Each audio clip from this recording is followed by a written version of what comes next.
Dr. Fazil Hassan Albed, the chairperson of BRAC, founded the NGO to help Bangladesh recover from the devastating effects of the 1971 Liberation War.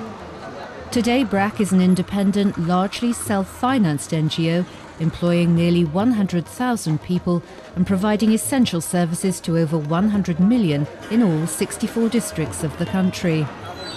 BRAC also has programs in a number of African and Asian countries, including Afghanistan. Its comprehensive approach combines microfinance with health, education and other social development programs. Another hallmark of the BRAC method has been the empowerment of women as a precondition for poverty alleviation. Well, after a conflict, there is an opportunity, in a way. When you get peace, everybody is looking for peace. Everybody is looking to improve themselves. They've gone through a lot of problems and privations and deprivations. Many people who are away from their homes, they come back and they want to build a new life.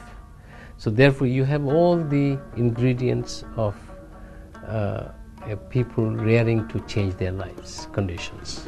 So if opportunities are then provided by the state, by civil society organizations, by businesses, I think the government should be open and encouraging its citizens or citizens sector to be involved in the development of their own country. The development of a country is not the sole responsibility of the government.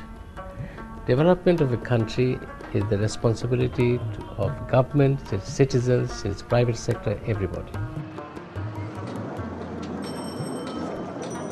Over the years, we have learned many lessons.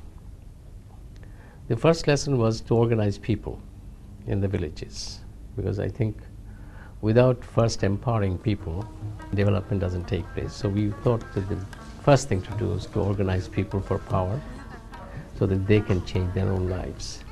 So we developed 100 lessons to try and get people to realize what they could do themselves, to mobilize internal resources as well as external resources. The external resources were, roadsides which are not planted with trees. One could plant them and then one could benefit from that. There are water bodies which are not stocked with fish. One could stock with fish and get more out of it. There are government health facilities where people are not taking advantage of. There are schools which they are not sending their children to. So all kinds of resource mobilization. One other thing that I think is very important is that most programs for development tend to be small. It doesn't cover large numbers of people. BRAC believes in large numbers, because without that you really can't change the face of a country.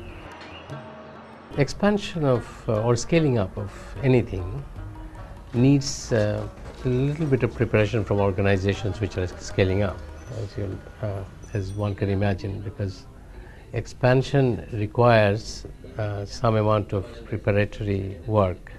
For example, if you want to expand a program from, let's say, from 5,000 borrowers to 100,000 borrowers, you have to put in place the accounting systems, audit, monitoring, management, all kinds of things, or training capacity needs to be upgraded so that you can train large numbers of people to operate your program.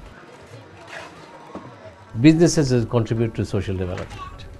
Let's say that we have given 200,000 women loans for buying cows and producing milk. But we find that in many villages in Bangladesh, the milk prices are low. So we decided that we get into dairy production, dairy farms.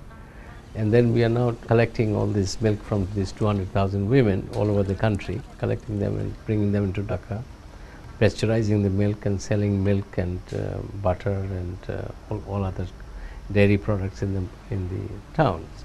So this has become a business which is helping the poor to market their products, and also a business which earns an income for BRAC, which is again plowed back into either health or education or other programs which is funded by donors, and we are contributing towards it.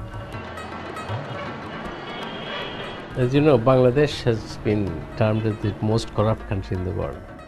For example, in Bangladesh, we probably could have had 10-12% growth rate like China or India's, but we have only 5.66% growth rate, which sounds very decent. But we think that this country could have had a much higher growth rate if corruption were to be brought down substantially. I think NGOs need to be much more ambitious in changing their societies.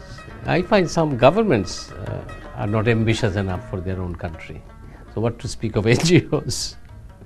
So I would really like government leaders to be really ambitious about their own country, what the changes that they want to bring about in their own country.